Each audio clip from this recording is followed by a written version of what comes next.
जाति जनगणना को कोई शक्ति नहीं रोक सकती है। और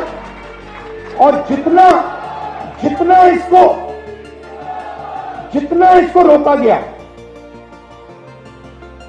इसको रोका गया उतनी तेजी से, उतनी फोर्स से ये वापस आएगा। और जैसे ही हमारी सरकार आएगी, मैं आपको बता रहा हूं, पहला काम जाति जनगणना होगा। अगर ये एक बात समझ लीजिए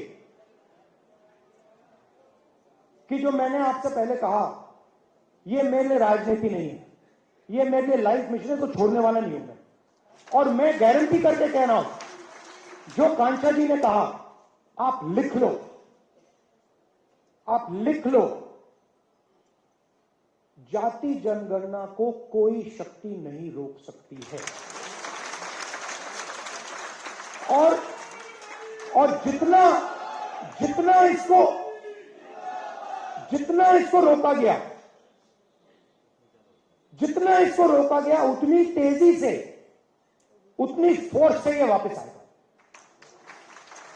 क्योंकि हिंदुस्तान के 90% लोगों को ये बात समझ आ गई है। शायद वो आज कह नहीं रहे हैं, खुलकर कह नहीं रहे हैं, मगर उनको बात समझ आ गई है कि हिंदुस्तान के इंस्टीट्यूशनल स्ट्रक्चर में, हिंदुस्तान की इकोनॉमी में, हिंदुस्तान के जुडिशरी में उनकी कोई जगह नहीं है। और देश 90% उनका है। तो इसको रोका नहीं जा सकता है। और जैसे ही हमारी सरकार आएगी, मैं आपको बता रहा हूं, पहला काम जाति जनगणना होगा।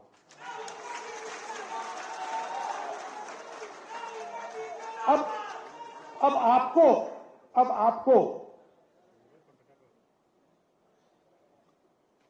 ये जो 90% हैं, इनको आपका काम है, आपका रोल है कि इनको बताना कि देखिए, इस देश में आपकी भागीदारी नहीं है। व्हाट्सएप पर, इंस्टाग्राम पर रील देखकर भागीदारी नहीं बनती है। मैंने भाषण में कहा कि हिंदुस्तान के युवा 7-8 घंटा इंस्टाग्राम की रील देख रहा है।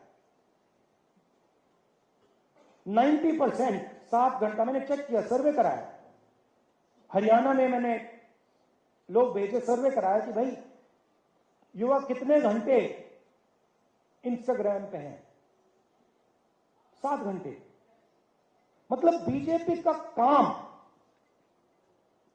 जो ओबीसी वर्ग है, दलित वर्ग है, आदिवासी वर्ग है, उनका ध्यान भटकाने का है।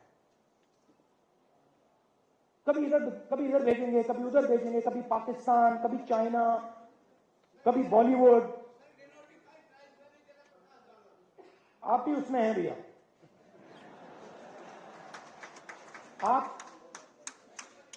आप भी 90% में हैं। और आपकी हालत हम जानते हैं। आपको क्या सहना पड़ता है, हम सब जानते हैं।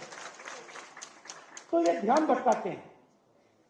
ये पूरा का पूरा जो इनको मूवमेंट है, इसका लक्ष्य ओबीसी का ध्यान भटकाना, यही है लक्ष्य। और प्रॉब्लम इनकी क्या है कि ध्यान को आप इतनी टाइम ही भटका सकते हो। और अब वो टाइम आ रहा है कि अब ओबीसी पूछ रहा है कि भैया ये हो क्या रहा है। मतलब राम मंदिर बन गया और उसमें हमारा एक आदमी नहीं दिखा।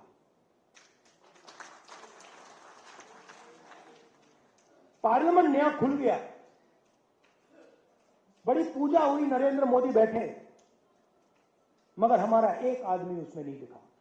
दलित, आदिवासी, ये तो कह रहे हैं आदिवासी राष्ट्रपति है हिंदुस्तान में।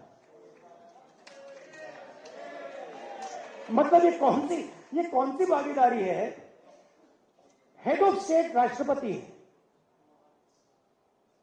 नया पार्लियामेंट बन रहा है, हेड ऑफ स्टेट का काम उस पार्लियामेंट को खोलने का है। हेड ऑफ स्टेट को परे कर दिया।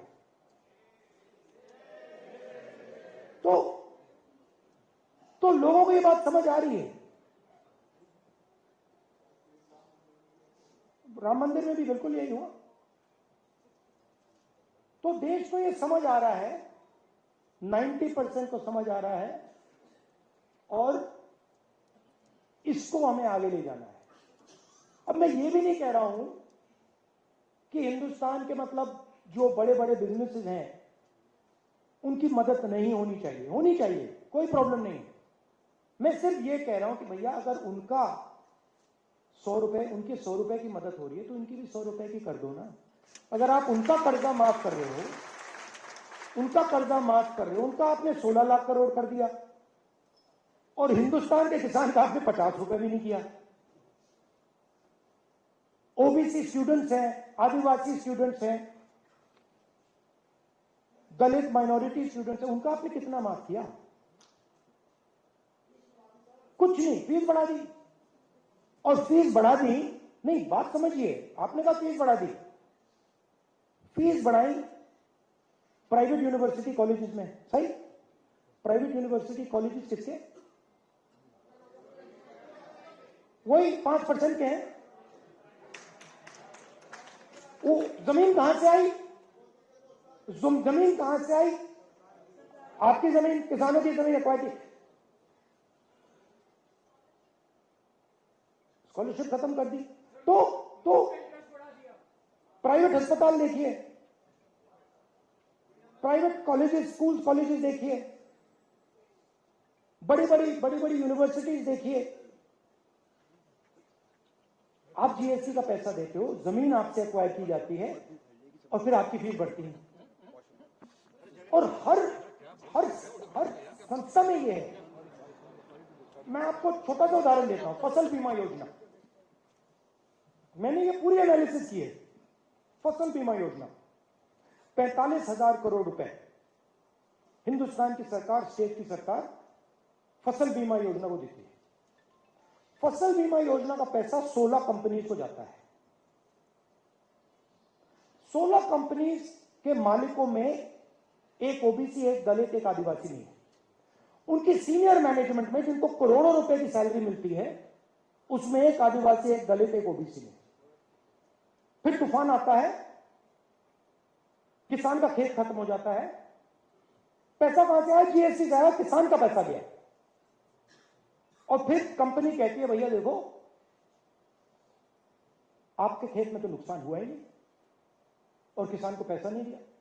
तो कहा जाता है कि 45,000 करोड़ रुपए किसानों को जा रहे हैं, मगर होता क्या है? 45,000 करोड़ रुपए 16 कंपनी को जाते हैं। फर्टिलाइजर सब्सिडी भी यही है। जाति जनगणना से क्लैरिटी हो जाएगी। और जाति जनगणना को मैं आपको थोड़ा समझाना चाहता हूं। आप ये मत सोचिए कि जाति जनगणना सिर्फ कास्ट सर्वे है। वो जाति का सर्वे है, मगर उसमें हम इकोनॉमिक और इंस्टीट्यूशनल सर्वे भी जोड़ेंगे। मतलब क्या होगा? देश को पता लग जाएगा कि इस जात में इतने लोग हैं, दलित इतने, आदिवासी इतने, गरीब जनरल कास्ट इतने, इनकी आमदनी इतनी है, और हिंदुस्तान की संस्थाओं में इनकी इतनी भागीदारी है। तो पता लग जाएगा कि मीडिया में इतनी कंपनियां हिंदुस्तान की मीडिया को कंट्रोल करती हैं, इतना पैसा